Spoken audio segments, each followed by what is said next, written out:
Can I see Gen Z? I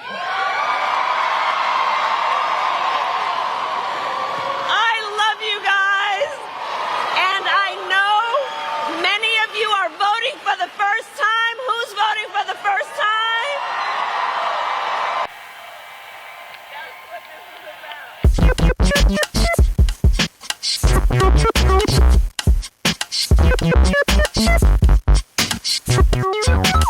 Wow, so you're telling me that the country's divided, that the country's at war, that we're more like polarized than ever? Whoa. That's crazy, man. That's so crazy. I never even knew that. I never even thought about that. You're the first person to tell me that. That's some crazy information you're telling me, man. Wow, I never even heard of that before. So this is actually my first time being eligible to vote in a presidential election. Finally old enough, finally get to cast my ballot. And gotta be honest, I really thought I was gonna be more excited to do it by now. Like I remember 7th grade, civics class, mock elections, schoolhouse rock, teachers putting on 12 Angry Men. I'm getting hype as shit. I remember looking forward to being an adult, finally getting to vote, do my civic duty. And now the time has come, and I'm just like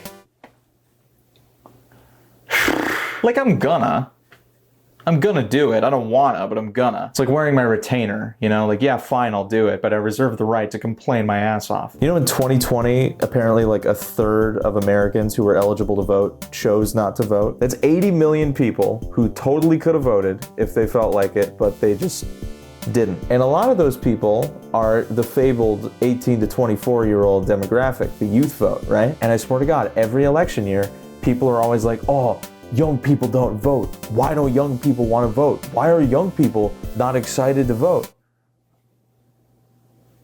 I think my biggest problem is that there are 2 candidates, right? I mean, there are more, but come on, you know what I mean? Now, I'm registered as a Democrat, so I'm expected to vote for Kamala Harris, but that's already a really big ask. I mean, Kamala Harris, you really want me to vote for Kamala Harris? My question is, as president, what would you do to ensure not another Palestinian dies due to bombs being funded by U.S. tax dollars? So the conversation of partisan polarization and stuff really tires me out really quickly, because people bring it up to talk about how much we need to compromise, and it's I don't think I should have to compromise. If my stance is that we shouldn't be killing children in the Middle East, and the Republican stance is that it's fine that we're killing children in the Middle East, then the compromise would be we can kill a few children in the Middle East, and it's what? But it's not up to me. A compromise is still happening. The candidate that's supposed to be fighting for my beliefs is continually ceding ground to her opponents, appealing to Republican values, vying for votes from the other side, and saying she'll include right-wing cabinet members if she gets elected. All of this reaching across the aisle stuff is supposed to be fighting polarization, but all it's doing for me is just making me feel more estranged from both parties. The party that I'm registered with isn't in touch with who I am, and the campaign that they're running isn't really invested at all in the issues that I care about.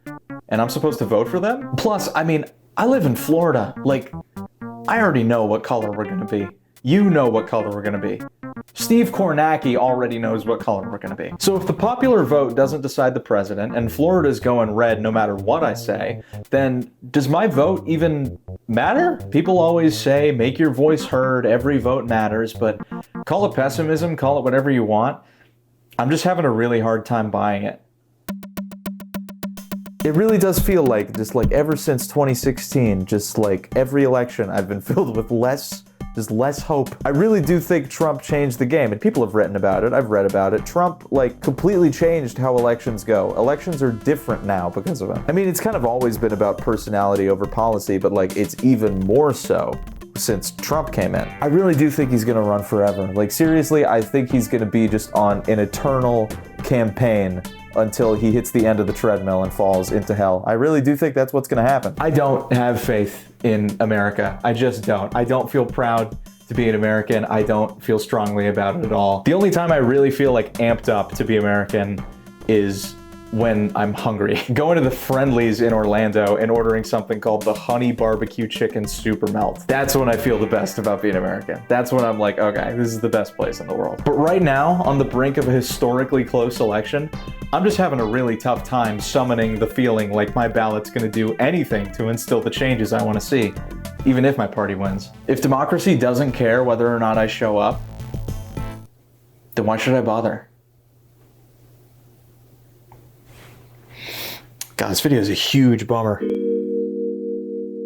Listen, if you want answers on what we're supposed to do to bridge the political divide and restore people's faith in America, I don't know what to tell you. I'm 20 years old. Nobody who's 20 years old has anything to say worth anyone's time. It's honestly insane that you're watching this right now. I wouldn't. I'm not really sure what advice I could possibly give or take aside from the same limp platitudes I'm so tired of hearing by now. All I can really resolve to do is just try to be patient, decent, charitable, open-minded, protest, volunteer, donate, and vote.